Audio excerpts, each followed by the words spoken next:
From the heart of where innovation, money, and power collide in Silicon Valley and beyond, this is Bloomberg Technology with Caroline Hyde and Ed Ludlow.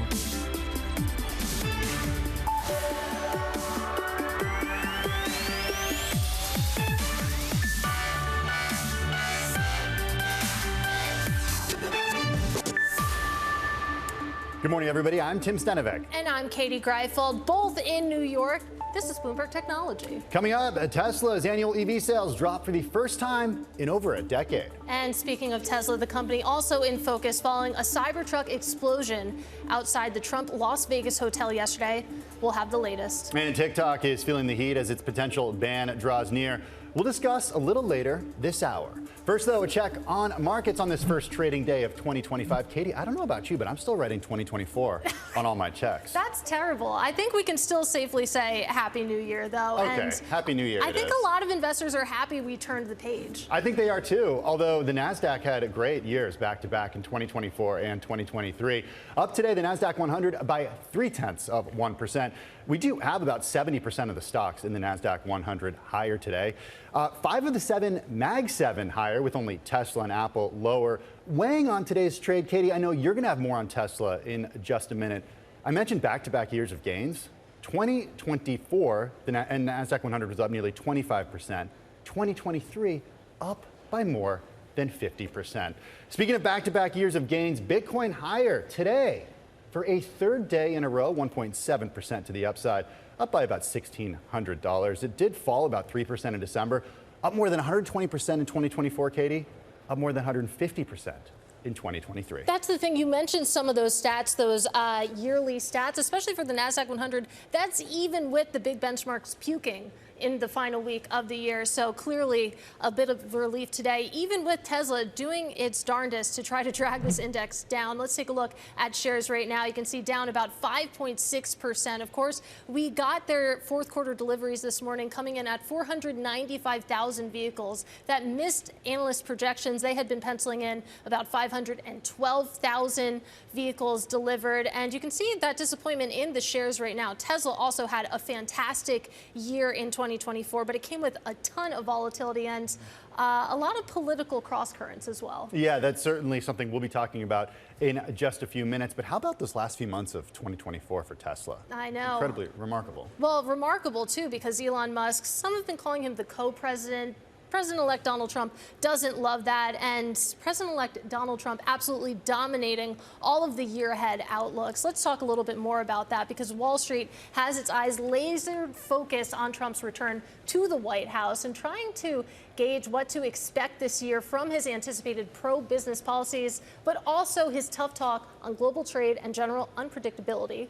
You can call it that. Bloomberg News has collated over 700 key calls from more than 50 leading financial institutions. And Bloomberg's Denitsa Seikova is here to break it all down. It's the subject of today's Big Take. Denitsa, it's great to have you with us. And I made this point, of course, on open interest. I'll make it again. It's really hard to talk about 2025 without talking about Donald Trump.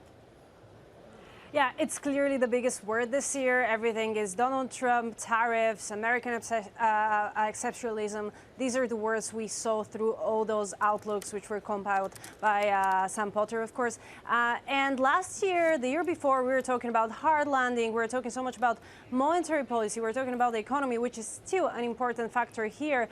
But definitely Donald Trump has taken center stage. What we have seen is a lot of people are betting on American companies and are not really warming up towards international companies, despite the fact that they obviously are a lot cheaper. But U.S. assets are taking central stage. JP Morgan says U.S. exceptionalism is getting reinforced. We're talking about AI. We have a big call from BNY saying that AI's role in the world will surpass that of other technologies that propel earlier periods of such growth. So we're seeing a lot of AI optimism that comes also with cautious calls of broadening of the rally, of people saying that more and more companies will use AI. Hence, they will join that AI euphoric rally. It's a great piece. Check it out by Bloomberg's Sam Potter. Denitsa Tsakova also working on that along with many other folks of the Bloomberg News team. You can check it out now at bloomberg.com/bigtake. Well, let's now bring in Keith Buchanan, Senior Portfolio Manager at Globalt Investments. It has about $3 billion in assets under management. For more, Keith, you heard me mention the back-to-back years of gains on the NASDAQ 100. Remarkable couple of years. Do you think there's still room to run for mega cap tech? Hi, and thanks again for having me. We actually have been moving into a more balanced stance over the last couple of months, and we're really focused on the growth versus value collision course, if you will, that's set up for 2025, among other actually, precarious collision courses across our American economy and also for markets. So we've moved into a more balanced stance because we look at growth as as dominant really over the marketplace for really since the great financial crisis minus a few years, most recently in 2022. And that latest phase, of course, has been moved by AI spending, the story. But we keep questioning at what cost does that come at? Are we looking at valuation that grows into infinity? And what point does that price in the scenario that we're in now? Also, the growth that's to come over the next couple of years. Also, at what cost does this AI spending and this productivity come? Of course, that's a boon to earnings, but does it come in wage gains and workers that could cause a little more consternation among the consumer and consumer spending?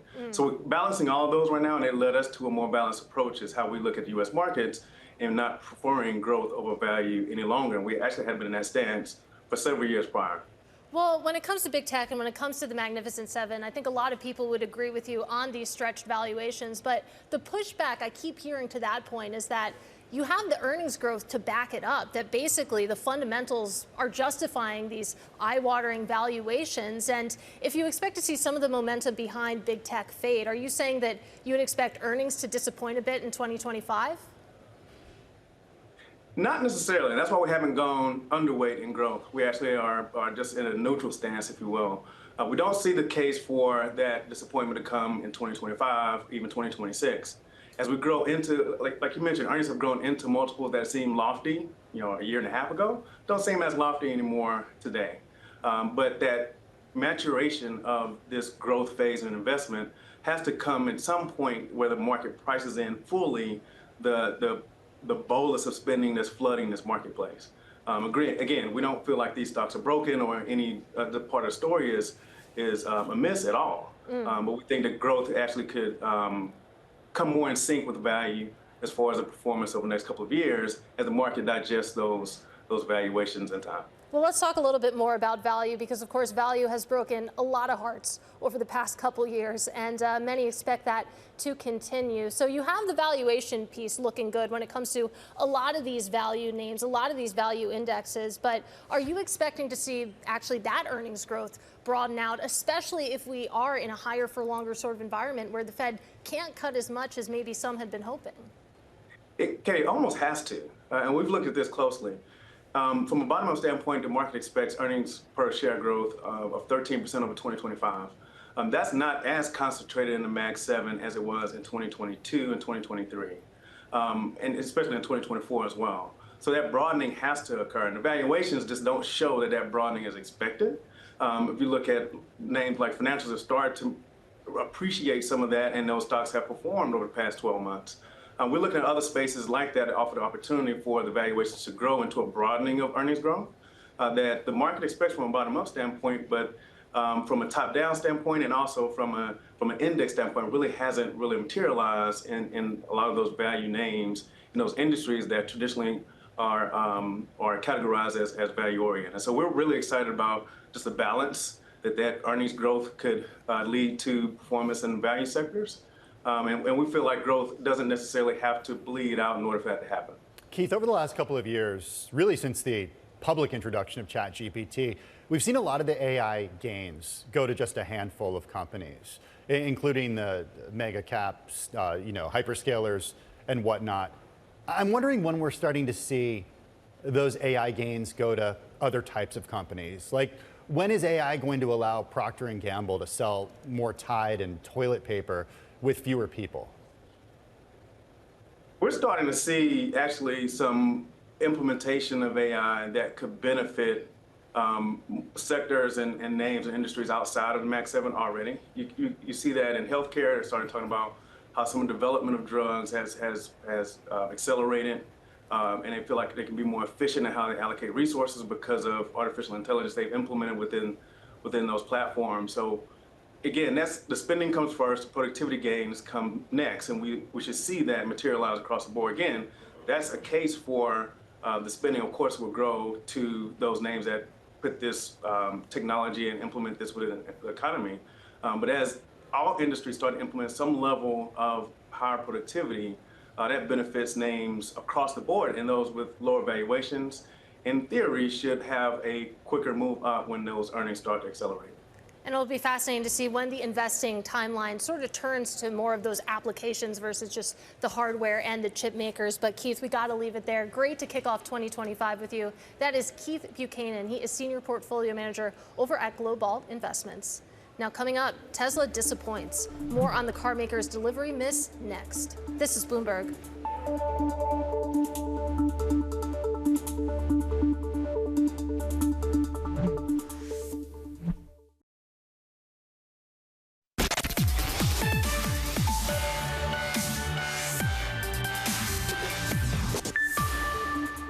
Tesla fourth quarter sales out today. The electric car maker disappointing investors, posting an annual vehicle sales drop for the first time in more than a decade. Joining us now is Bloomberg's Detroit bureau chief, David Welch.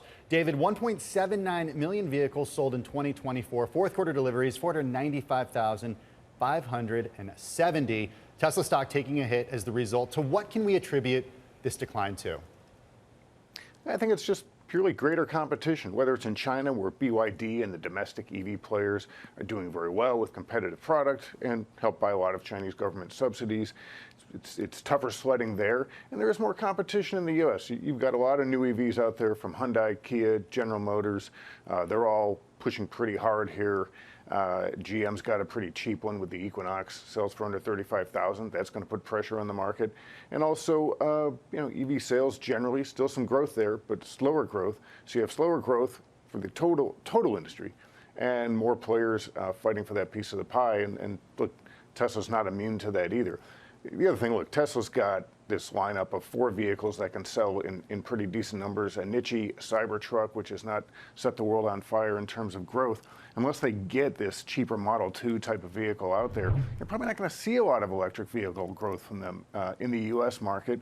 And they're going to have really tough competition in Europe and China going forward. So it's not a growth story on the EV side of their business right now. So maybe the hope is then that, of course, Tesla, which already is the market leader, would take share from some of its competitors, because Elon Musk on the latest earnings call said that he sees 20 to 30% growth this year, which seems optimistic. Are we hearing anywhere close to those figures when you take a look at what the sell side is actually expecting? The sell side's not expecting that. There isn't a lot of credibility. We've seen a lot of skepticism over the 20 to 30% growth. Now, what we don't know, Tesla is supposed to have this cheaper EV coming out this year. They famously miss their targets for production and sales all the time. But if it does come out, it is cheaper. That's where they would presumably get some growth. It's going to be really hard to steal that much market share unless Tesla resorts to some really deep discounting. I mean, look, there's a wild card here too, which is if Tesla's not reliant on government subsidies, the 7,500 tower tax break for EVs, and the other companies are, maybe they can gain share that way. But there's just not that much growth in the EV market where I think they're going to see 20 to 30% growth based off its U.S. sales. And again, the Chinese competition is just too tough for them to get huge numbers there either. David, a little closer to home here in the U.S., is there political risk given Elon Musk's close alliance with President-elect Donald Trump, and that it could alienate potential folks who would say, you know, in another world, I would have gone for a Tesla, but these days, no thanks? Look, that phenomenon, I think, is real. I also think it's kind of baked in already, because Elon kind of went to the right side of the political aisle some time ago with the things he's been saying on X, and he's been working with Donald Trump for months now. There may be more of that coming. People who are predisposed to buying EVs, many of them are interested in climate change, and they buy them for that reason. Others are not. But look, I think Elon has probably alienated a certain kind of consumer. how big of an impact that's having, it's tough to quantify, but I think that does have an effect for sure. Well, let's talk about the flip side of that, David, because, okay, maybe the left-leaning customer base of Tesla doesn't want to buy more Teslas, but there's a lot of expectations, and you can see that in the stock price, that a Donald Trump administration, the second Donald Trump administration, is going to be good news for Tesla. I mean, what are some of the actual policies that are potentially on the table here that would benefit Tesla? The big one, I think, is the Trump administration's priority of setting up a federal framework for autonomous vehicles. What's really pushing this stock, I think, to a large degree is this idea that Tesla is not just an automaker in the way that General Motors or Daimler or BMW or Toyota are. It's an AI company. It's a tech play, right? And you can only do that if you do have robots, you do have self-driving cars. And without a federal framework that enables somebody like Tesla to put a vehicle on the road with no steering wheel, no brake and accelerator pedals, totally robot driven, that's not going to happen. The Trump administration will make it a priority. Elon is camped out at Mar-a-Lago trying to help write that, I would assume. But anyway, he's going to have influence. That will help Tesla, certainly, depending on how the rules are done. And then, look, the other thing Elon has said, we don't need federal subsidies to sell our EVs. It would affect other companies more. And he's probably right about that. But how much getting rid of those would help Tesla sell more EVs, that remains to be seen. I think it's tough on them to get rid of those incentives as well, because one, that's free money to consumers that they don't get anymore. And two, Tesla may have to discount more. So even if they do steal market share, it might be less profitable share if they have to have big discounts in order to sell those vehicles. So the bottom line is any kind of tax policy on EVs could benefit Elon if he has an outsized voice in crafting it to help his company. So, we don't know what that looks like, but that certainly could happen. Well, Tesla shares currently down almost 6%. David Welch, thank you for that. Let's turn to the other major Tesla news that we're following this morning, and that is Elon Musk saying that the explosion of a Tesla Cybertruck outside of the Trump Las Vegas hotel was probably an act of terrorism. The driver was killed and 7 people suffered minor injuries. For more, let's break it down with Bloomberg's Mike Shepard joining us now. And this is a developing situation, of course, Mike, but what do we know so far?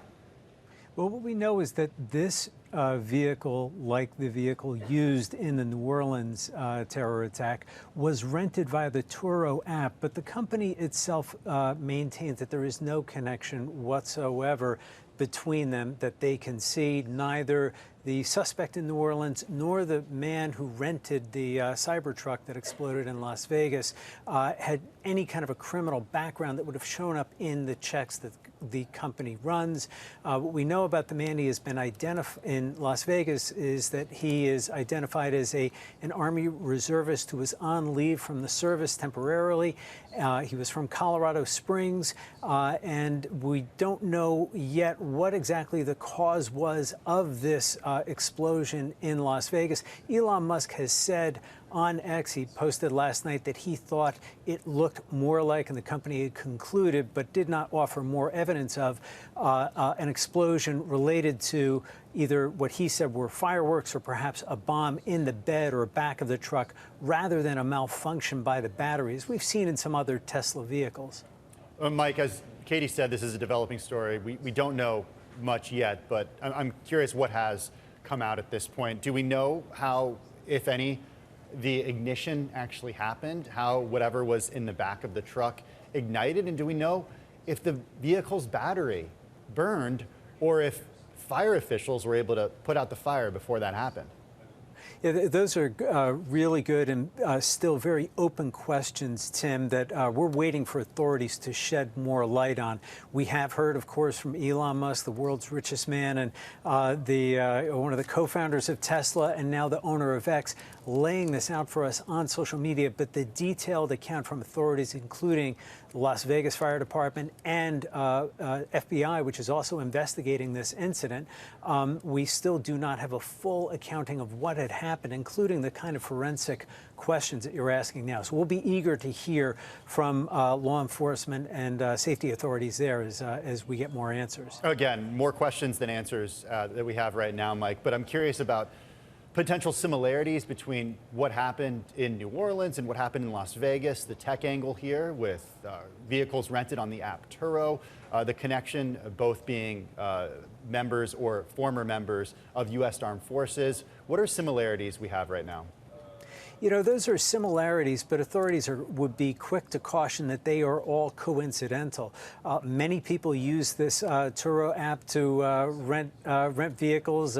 Conversing with a friend this morning, they happened to note that, hey, you know, I have an acquaintance who rented a Cybertruck in Las Vegas about the same time. So it is not an uncommon thing for people to be using something like this. If it were Avis or Hertz, I don't know if we'd be asking sort of the same kinds of questions. And again, when it comes to prior military service, we have seen this again and again, that sometimes actors in these mass casualty events, and we can think all the way back to 1995, the bomb that took out the Edward R.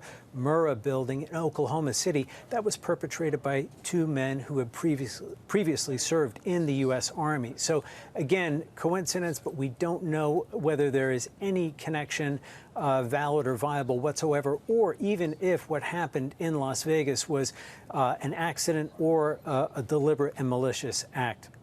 All right, Mike, really appreciate your reporting here. That is Bloomberg's Mike Shepard. And of course, we'll bring you more details as we have them. But let's switch gears here and discuss the future of H-1B visas under the new administration and the impact on America's tech industry. Of course, this was a firestorm over social media over the holiday. Let's bring in Erickson Immigration. Actually, let's hit pause on that. We are going to go now to a press conference being held by the FBI and local officials, providing an update on the Bourbon Street attack that occurred on New Year's Day. See the flags of all state buildings at half-mast in honor of those lives that were lost in this horrific act of violence. I also think that it's important to remember that what happened yesterday was akin to those who are old enough to remember jigsaw puzzles, and that you would take a 1,000-piece jigsaw puzzle and you empty the box, and you've got to start sifting through those pieces, and you want to start, if you're real good, you start at the corners, right? Try to put your corners together. And from yesterday to today, over 1,000 law enforcement agents and officers, men and women, have been poring over countless amounts of data, of videos, of surveillances, interviews, tracking down every possible lead that came to us, whether it was the New Orleans Police Department, the Louisiana State Police, the FBI, or our other federal agencies. Also yesterday, I issued an emergency declaration. That declaration was meant to streamline resources and communications between state, local, and federal partners, and we're seeing the results of it. I also would like to remind everyone that what's going on in this city and this state is twofold. We've got an active criminal investigation going on, while we're also continuing to secure the city in preparation for 3 o'clock kickoff time for the Sugar Bowl. With that, I would also remind those who are in the city that as far as state resources are concerned, we have the Louisiana State Police, the Louisiana National Guard, which was part of that emergency declaration, which allowed us to put an entire MP company on the ground.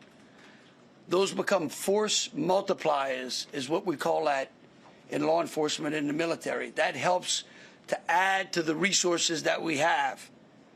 Wildlife and Fisheries, the Department of Corrections, DSF, DHS, our Veterans Affairs, our Probation and Parole, all state agencies. Any state agency who has a post-certified officers are here in this city to help secure the city. And so with that, I would like to turn it over to Christopher Rea, who is the Deputy Assistant Director of the FBI's Counter Terrorism Division. Chris? Thank you, Governor Landry.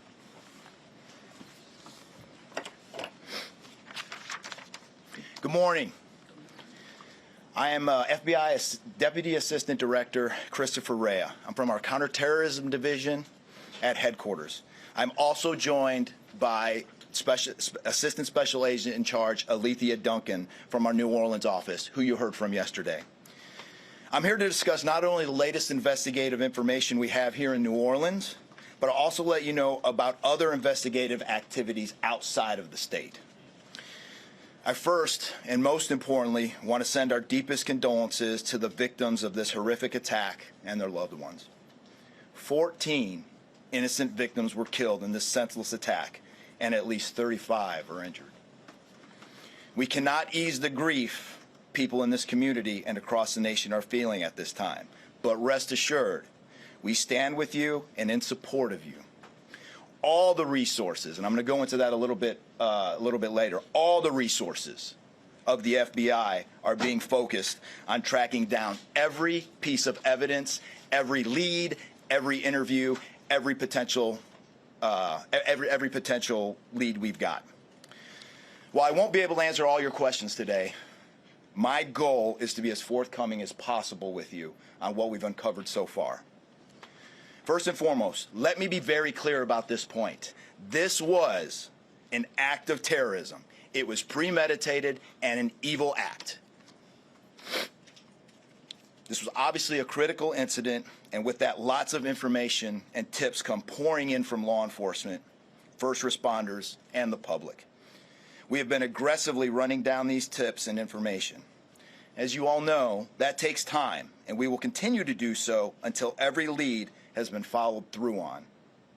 This investigation is only a little more than 24 hours old. So I ask you to keep in mind that as I go through some of the specifics later. But at this point, currently, and this is another fact I want to be clear on, we do not assess at this point that anyone else involved in this attack except for Shamsa Din Jabbar, the subject you've already been briefed on. A little bit about what the FBI is doing. So we are surging people and assets to the area from across the region and across the nation. Special agents in multiple field offices across the country have been deployed and are assisting with potential aspects of this investigation and following up on every lead. Additional teams of special agents, professional staff, and victim specialists continue to arrive to provide more investigative power and assistance to the victims and their families. We've also forward deployed a number of our critical incident response group assets, including members of our hostage rescue team, special agent bomb technicians, and crisis management coordinators. In addition, we have deployed more evidence response technicians to continue to process the various scenes that we have. So far, we have received just over 400 tips from the public, and that information is being followed up on both here in New Orleans and across the country. Some of the tips are here in New Orleans, and there are other tips in other states across the country that we are following up on. The FBI team and our law enforcement partners here are also reviewing hundreds of hours of surveillance and other video from both the French Quarter and other locations. As for a timeline, at this point, investigators believe Jabbar picked up the rented F-150 in Houston, Texas on December 30th. He then drove from Houston to New Orleans on the evening of the 31st, and he posted several videos to an online platform proclaiming his support for ISIS. There were 5 videos posted on Jabbar's Facebook account, which are time-stamped beginning at 1:29 a.m. and the last at 3:02 a.m. In the first video, Jabbar explains he originally planned to harm his family and friends, but was concerned the news headlines would not focus on the, quote, war between the believers and the disbelievers, end quote. Additionally, he stated he had joined ISIS before this summer. He also provided a will and testament.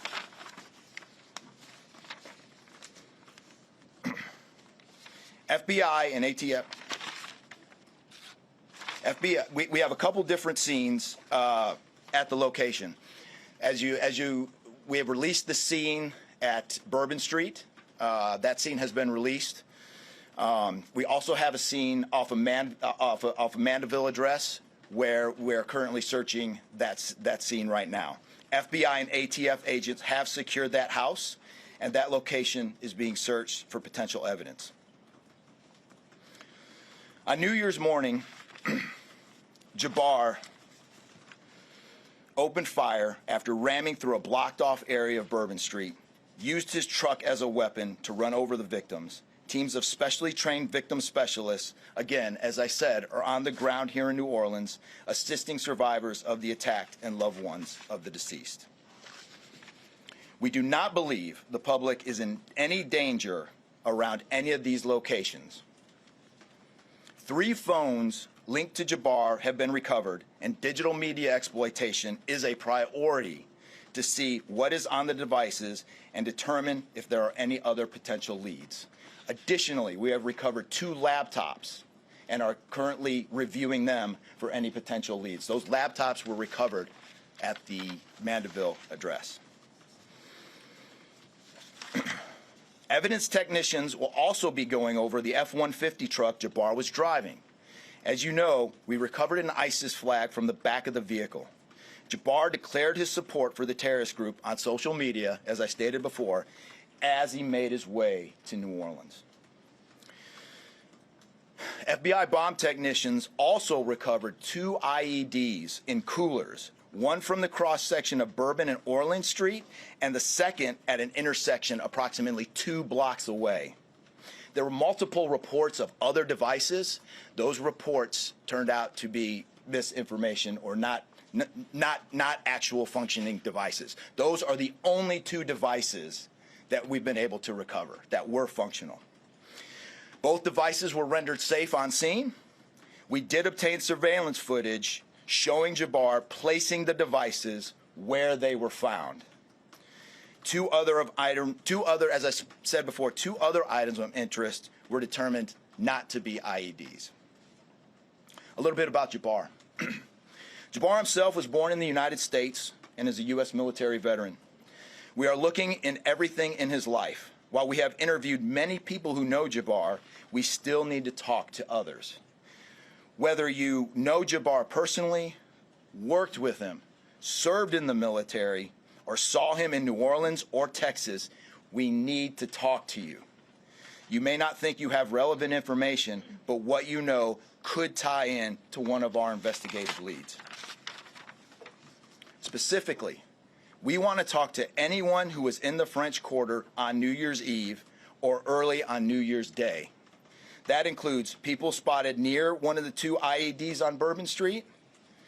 The IED was inside a cooler, and many people stopped and looked at the cooler and then continued on their way. Let's be clear, again, we do not believe at this point these people are involved in this incident in any way. We want to speak to them as witnesses and want to know what they saw and when. I went down to the crime scene last night. It is very hard to put into words what it looked like and how difficult it was to see. Anyone with information can call us at 1-800-CALL-FBI or send digital tips to fbi.gov/Bourbon Street attack. Early this morning, evidence response teams finished their work at the crime scene. Bourbon Street has been turned over to the city of New Orleans. As you know, there's also an FBI investigation in Las Vegas. We are following up on all potential leads and not ruling everything out. However, at this point, there is no definitive link between the attack here in New Orleans and the one in Las Vegas. And again, I'll preface, as I close, I'll preface everything with what I started with in the beginning, which was this is very early in an investigation like this. Again, our thoughts and prayers are with the victims of this tragedy and everyone impacted across the country. They remain at the heart of our investigation.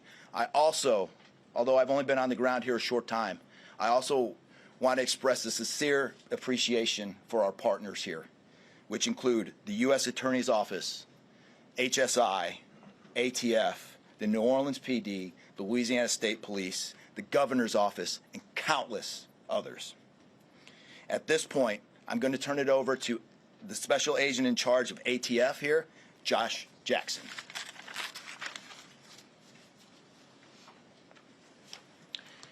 Hey, good afternoon. As stated, my name is Joshua Jackson. I am the Special Agent in charge for the ATF New Orleans Field Division. And ATF's primary mission is preventing, reducing, and solving violent crime throughout the United States and abroad. Solving part is the focus of this investigation. ATF resources that have been brought to bear to the city and to focus with our federal, state, and local partners have been our national response team. We spoke about the scene that's still being processed now. The National Response Team of ATF is a team of certified fire investigators, certified explosive specialists, fire engineers, electrical engineers. These folks will give us additional investigative leads to help the investigative team identify what happened at the location in Mandeville and identify how that fire started and move the investigation forward from there. Additional resources that ATF has brought to bear into the city as our ATF Special Response Team. This is a tactical team capable of handling any sort of enforcement operation. This team is deployed, on set, and ready for the Sugar Bowl today. This team is also made available to the Louisiana State Police and also New Orleans Police Department to assist with any efforts that they may have during this period. Additional resources, as the governor alluded to, he executed executive powers and had an emergency declared to where ATF was able to tap in to Emergency Support Function 13 resources. This allowed us to bring additional explosive detection canines so that we can safely sweep the city and safely sweep the Super Bowl in preparation for the game today. These resources will still be in the city as we lead up to the Super Bowl and through Mardi Gras. These type of ATF resources will be here. The last resources ATF has brought to bear, and probably the most important one, is our victim witness coordinators. These folks come in and they provide resources to the victims and the family members that have suffered greatly during this tragedy. The entire city hurts, but the victims and the family members are in need of resources and care long after this investigation wraps up. This time next year to be hard for the families and friends who suffered during this event. So our victim witness coordinators are working with the FBI, the City of New Orleans coordinators to provide resources to these folks out here. And as we move forward, ATF will be committed. We will work with the investigative team moving this investigation forward, but also we'll be here to make sure the city is safe and prepared as we move into the Super Bowl. And with that, I'm going to turn it over to our mayor of this great city, New Orleans. Madam Mayor. Thank you so much. Thank you so much. Well, good morning once again. And I just want to just echo my thank yous to the unified command of our law enforcement partners and at every single level, federal, state, and governor. Governor, thank you for your partnership. Yeah, thank you. I also want to thank the residents and the visitors of the city of New Orleans for your patience, for your support, and most of all, your prayers. Our hearts and prayers continue to go out to the victims' families. And you've been listening to a news conference with local officials and the FBI following a deadly attack in New Orleans' French Quarter on New Year's Eve, which killed at least 15 people and injured dozens others. Now, one of the officials we heard from, Deputy Assistant FBI Director Christopher Raya, said that the suspect in question is a man named Shamsuddin Jabbar. That is the only suspect involved in the Louisiana attack, according to the FBI. And apparently, the suspect claimed to have joined claimed ISIS in the summer picked up this car in Houston, and that there's no definitive link between, of course, the attack that we're speaking about in New Orleans and the Cybertruck Las Vegas attack that also occurred in the past couple days. Let's bring in Bloomberg's Mike Shepard, who is standing by and has been listening to this press conference as well. So again, no definitive link between these two attacks, Mike, but interesting to hear that there's only one suspect involved when it comes to Louisiana. Yes, that was a break from what we have been hearing from the FBI as late as yesterday afternoon, when they said that there was the possibility of more than one person having been involved, that he may have had some assistance in pulling this together, that there may have been other conspirators. But the FBI made clear today that that was not the case, that the suspect acted alone. They offered some more details on his timeline, laying out when he had rented this truck that he used in the attack, the Ford F-150, and what he had done afterward, which is to post some of these videos, including the one where he claimed to have joined Islamic State, in which he also had claimed to have thought about causing harm to family members, but backed away from that, saying that he would rather put the focus on what he sees as the struggle ahead for for what he was purportedly waging this particular attack for.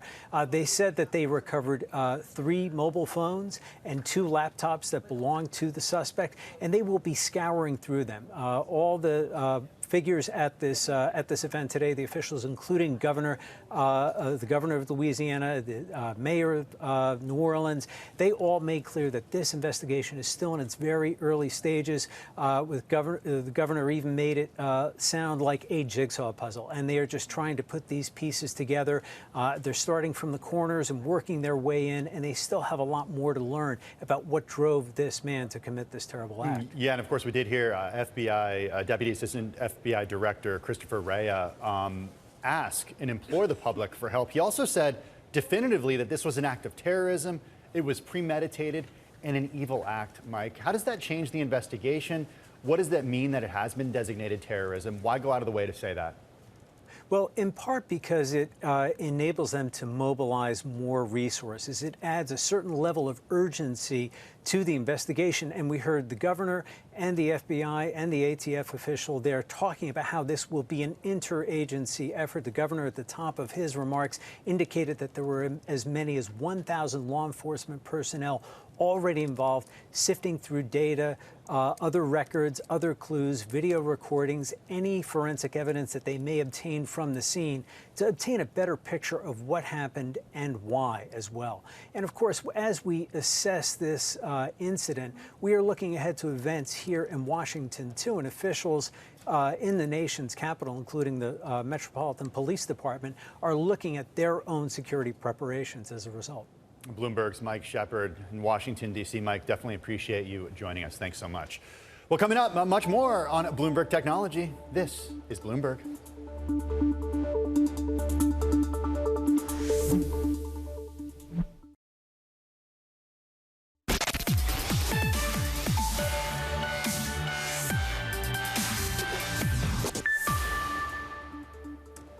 Well, 2024 was deemed the year of artificial intelligence, but many are waiting to see if Wall Street will grow impatient with the AI movement. Bloomberg Opinion's Dave Lee wrote about it in his latest column. He joins us now. Tie this into what you call the brain rot economy, all this enthusiasm that we're seeing over AI and what's actually happening on a lot of these apps. Yeah, well, I mean, we're seeing investors being extremely excited that AI is going to come good this year, earn them lots of money, the revenue is going to start pouring in, and that's going to offset the worries about capital expenditure going through the roof for just about all major tech companies in 2024. Where that links with the brain rot side of things is that one of the early uses of AI has been to fill things like Facebook with just nonsense, really, like pictures that don't make any sense or text that's been generated that isn't really fun to read. And I think, and in my column there, I wrote that there's going to be this sort of awakening, I hope, from people saying, well, why am I looking at this? And as soon as people stop looking at this, that could spell trouble for companies like Meta that rely on that. Well, maybe they move away from that and go to TikTok. Your prediction about TikTok this year, at least here in the U.S., will it be banned? Well, the question is, what the Supreme Court's going to do. They're going to hear arguments on January 10th, and many legal observers say it's unlikely that the Supreme Court's going to overturn the lower court's ruling, which was that the ban was constitutional.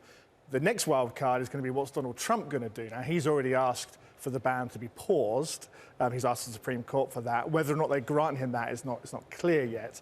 But I think it's going to take some overturning for this ban on TikTok to stop. So I think if you're on TikTok, you should be getting ready to perhaps sort of move somewhere else.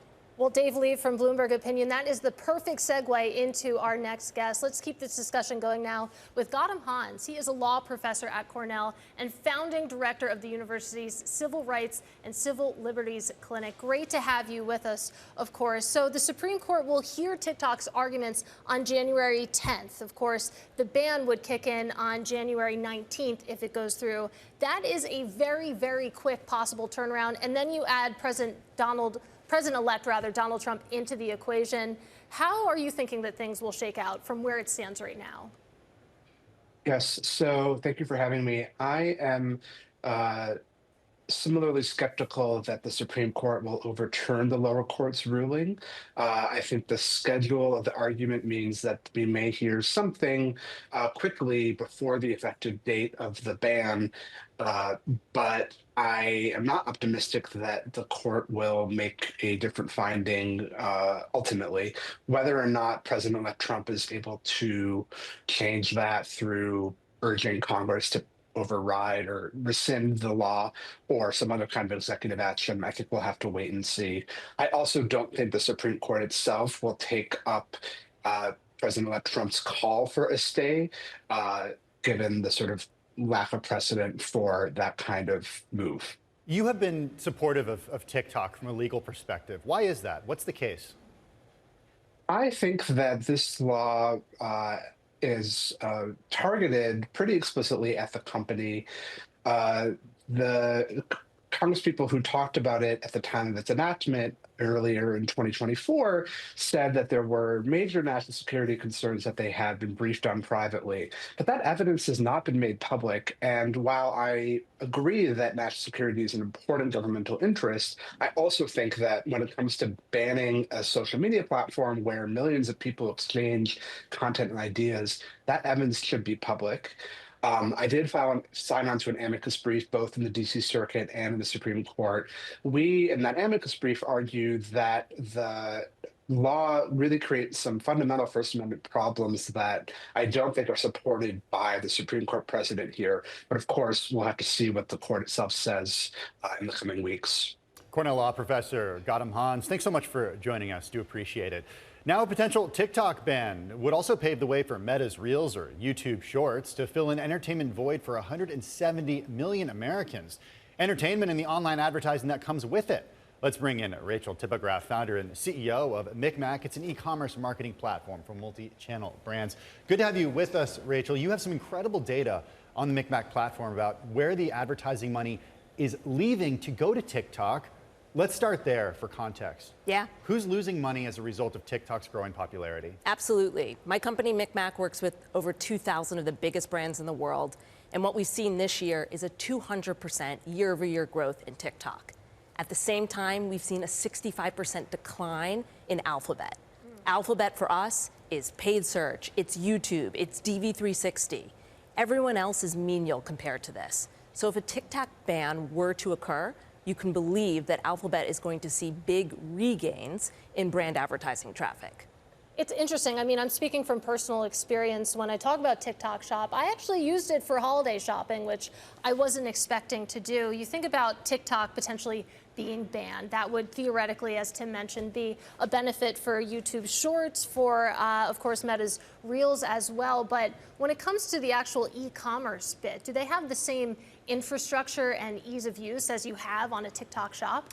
It's interesting about TikTok. TikTok has the power of television with the backbone of direct response advertising. So you can build brand and drive conversion all at once. That being said, when it comes to bottom of the funnel, I want to drive sales advertising. The two best places to do it today still are Alphabet, meaning paid search, and Meta. And so if this were to happen, I still believe you're going to see a massive shift back to Alphabet, a little bit back to Meta.